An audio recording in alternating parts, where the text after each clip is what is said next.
vous retrouve aujourd'hui dans cette vidéo, c'est pour vous parler du rôle d'auxiliaire de puériculture en salle de naissance. Donc je vous avais fait un petit moment le rôle de l'auxiliaire de puériculture en suite de couche.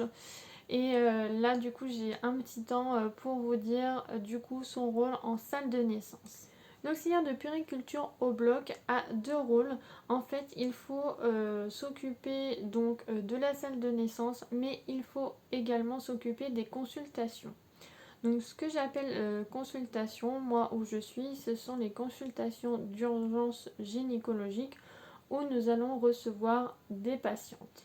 Donc quand les patientes arrivent pour une consultation, elles viennent sonner au bloc. Donc nous arrivons pour prendre leur nom, leur prénom, leur date de naissance, le motif de leur venue et également leur heure d'arrivée. Donc en ce moment avec le Covid, ce qu'on met en place en plus, c'est donc de prendre la température, de demander si elle tousse, si elle a le nez qui coule, si elle a des diarrhées. Donc voilà, ça c'est des choses en plus. Bien sûr, elles ont un masque. Si au cas où elles sont montées au bloc sans masque, nous leur en mettons un. Et quand on les accueille pour qu'elles soient examinées par la sage-femme ou un gynécologue, nous leur demandons de mettre du produit pour se désinfecter les mains. Pour avancer la sage-femme, donc moi mon rôle c'est d'amener la dame en admission. Donc c'est une pièce où la dame sera examinée. Donc tout d'abord je lui prends une tension, je lui demande si elle a envie d'uriner pour faire une analyse de bandelettes urinaire. Donc si la dame est enceinte par exemple et qu'elle a des contractions, donc la sage-femme va l'examiner pour savoir où ça en est, si la poche elle a rompu, à combien de centimètres elle est ouverte. Donc généralement je reste avec ma collègue pour savoir l'avancée de la dame et de savoir ce qui va suivre après. Donc il y a plusieurs possibilités. Donc la suite, si par exemple notre dame a besoin d'être vue par un gynécologue, on appelle le gynécologue de garde. Ensuite, ça peut être une femme enceinte qui n'a pas rompu et qui n'est pas en début de travail, donc elle va pouvoir retourner chez elle. Si la femme a des contractions, nous allons lui poser un monitoring pendant 20 à 30 minutes dans une autre salle. C'est une salle qu'on appelle nous pré-travail pour voir pendant les 20-30 minutes comment sont les contractions. Si nous constatons que la dame enceinte a un col ouvert à 3, la dame va pouvoir passer en salle d'accouchement. Alors, concernant la salle d'accouchement, il va y avoir tout un déroulé pour accompagner la dame au mieux dans cet accouchement. Donc, il va y avoir deux papiers importants. Donc, ça va être l'ouverture de salle et l'identification du bébé. Donc, l'ouverture de salle consiste à mettre donc, le nom, le prénom, la date de naissance de la dame. Également à mettre la date où nous avons ouvert la salle. Donc si par exemple cette dame là accouche aujourd'hui le 2 septembre, on mettra le 2 septembre 2020. On demande si la dame fait des allergies. Donc on a latex, produit ou autre. Donc voilà, on coche selon sa réponse. Nous avons également une vérification de matériel. Donc nous avons la lampe chauffante, nous avons l'aspiration, la table et le cialytique. Donc le cialytique c'est la lampe qui est au-dessus de nous en fait qu'on peut déplacer et qui sert à allumer, enfin à éclairer le vagin de la dame pendant l'accouchement pour que la sage-femme voit ce qu'elle fait pendant l'accouchement. Donc ensuite nous avons le déroulé de l'accouchement. Donc en fait c'est à quelle heure la dame elle est rentrée dans la salle, à quelle heure elle a eu sa péridurale, à quelle heure l'enfant est né, et nous avons aussi l'heure de sortie de la dame au moment où elle remonte ensuite de couche. Une dernière petite case vers la fin, c'est réfection de lit, réfection du caddie et réfection de la salle. C'est qu'une fois que c'est fait, c'est coché et on signe de notre nom car c'est au cas où s'il y a quelque chose, on pourra se référencer à cette personne. Et derrière, nous avons aussi des cases où nous mettons les étiquettes du matériel qu'on utilise lors de l'accouchement. Donc ça peut être le plateau de péridurale, le plateau d'accouchement. Voilà, on colle à chaque fois les étiquettes. En fait, c'est vraiment une traçabilité. Cette feuille-là, c'est au cas où qu'il se passe quelque chose, et ben on pourra se référer à cette feuille. La deuxième feuille, c'est l'identification du bébé. Donc en fait, à un moment donné, pas forcément tout de suite, mais je vais questionner donc la mère et le papa sur l'identification du bébé. Donc ça sera son nom, son prénom ou les prénoms, voilà, parce qu'on peut en donner plusieurs. Ça sera aussi donc l'adresse des parents, le métier des parents. On demande s'ils ont un livret de famille, s'ils ont fait une reconnaissance anticipée, s'ils veulent que ça apparaisse gratuitement dans le journal. Et autre donnée aussi, c'est savoir si ça sera un allaitement maternel ou artificiel. Donc on entoure également. Et les autres informations là seront remplies une fois que le bébé sera né, parce que c'est savoir donc si quand il est né, est-ce qu'il a eu du méconium, est-ce qu'il a uriné, ça sera son poids, sa taille, son périmètre crânien. Voilà, donc c'est vraiment une feuille qui regroupe toutes les informations sur le bébé. Ensuite, donc après que ces deux feuilles ont été vues, je vais préparer le coin bébé. Donc en fait le coin bébé, c'est ce qui consiste à accueillir le bébé une fois qu'il est né. Donc je vous mettrai une petite photo pour que vous voyez à quoi ça ressemble. Donc le coin, ça va être déjà de allumer la lampe chauffante, de bien vérifier que l'aspiration fonctionne, car si on a besoin d'aspirer le bébé, il faut que le matériel fonctionne. Je vais mettre une première couverture, enfin un linge sur le matelas. Ensuite, je vais mettre une autre serviette qui va être roulée. Donc, je pense que vous allez voir sur la photo, c'est roulé d'une certaine façon. C'est parce que si le bébé a besoin d'être aspiré, au lieu qu'il soit mis à l'endroit, il va être mis à l'envers afin que l'aspiration soit faite dans de bonnes conditions. Je remets une serviette sur le dessus, c'est parce qu'en dessous je vais mettre à chauffer les vêtements du bébé et je remets une serviette par dessus, c'est pour pas que ça soit sali.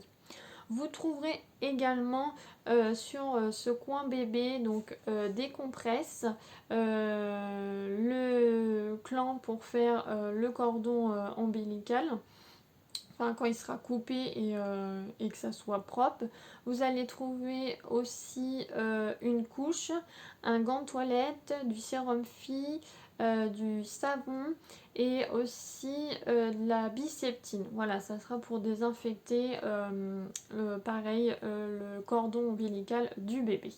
Et j'allais oublier, mais aussi pour l'aspiration, il y a différents tubes, on va dire, pour aspirer. Donc il y en a un noir qui est déjà mis sur l'appareil et il y a un bleu et un vert. C'est parce que c'est les tailles en fait qui différencient, et donc on en met deux également vers le matelas. C'est au cas où qu'on ait besoin de s'en servir, qu'on en ait sous la main.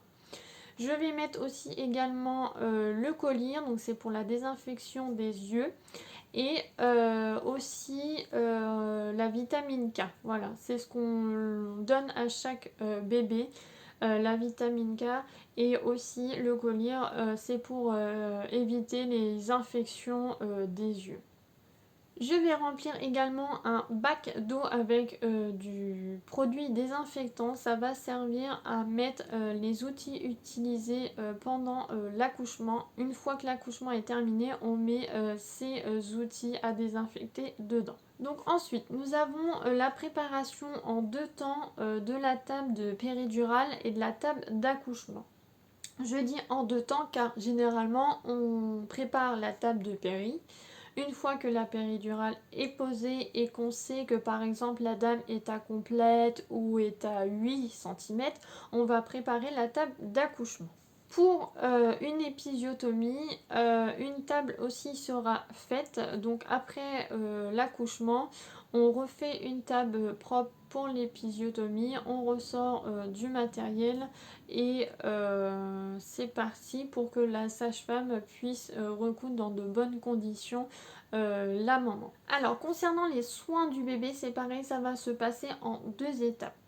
Donc les soins de bébé se passent en 2 temps, c'est-à-dire qu'il va y avoir une première étape où on va prendre le bébé et on va faire donc ses tout premiers soins. Donc ça va être de couper le cordon ombilical de bonne longueur.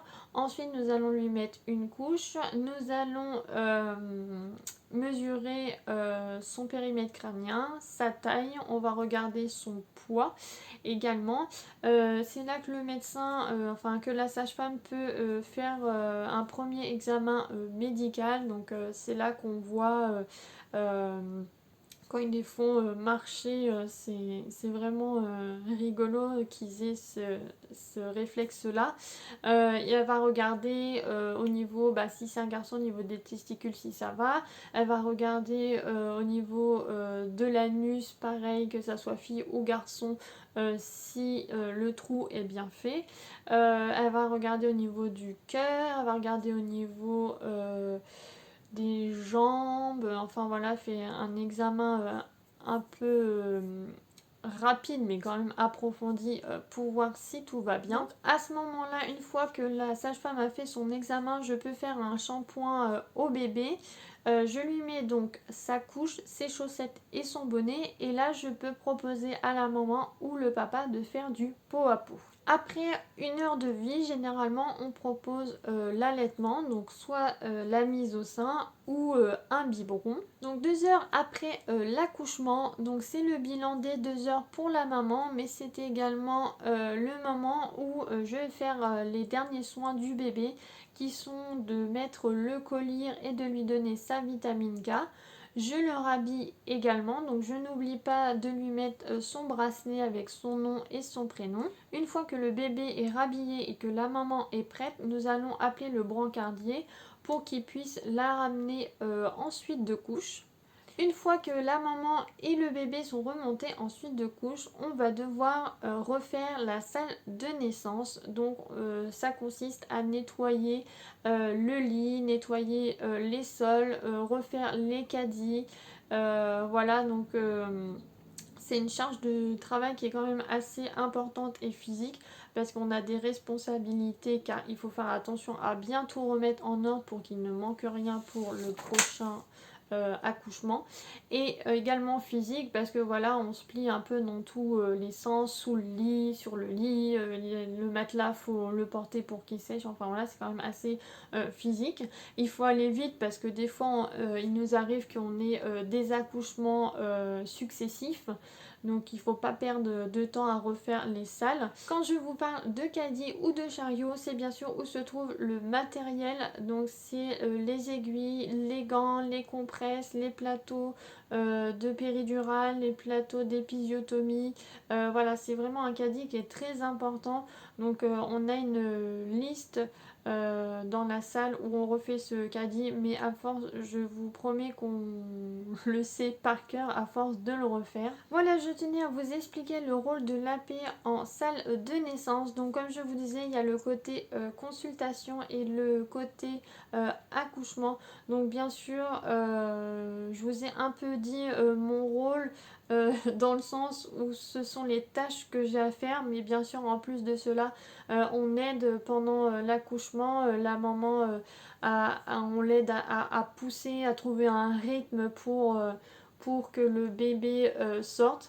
Bien sûr, on a des délais aussi. Par exemple, si une maman met 30 minutes à pousser, ce n'est pas bon pour le bébé et pour la maman parce qu'elle se fatigue. Donc dans ces cas-là, on fait appel à un médecin pour trouver des solutions. Si vraiment il y a un risque, la dame part en césarienne malheureusement, mais c'est mieux comme ça pour la maman et le bébé. Également, ce que j'ai oublié de vous dire, c'est que après l'arrivée du bébé, on attend également la délivrance du placenta.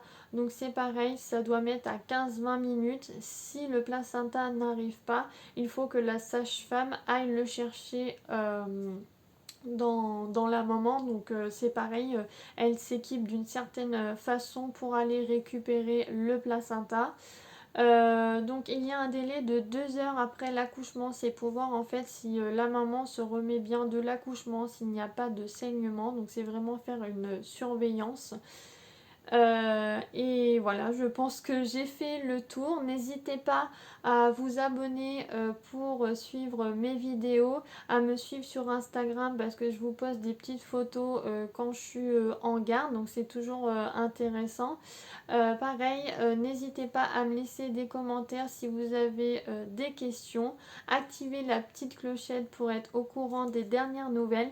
Je vous fais de gros bisous et à bientôt. Salut!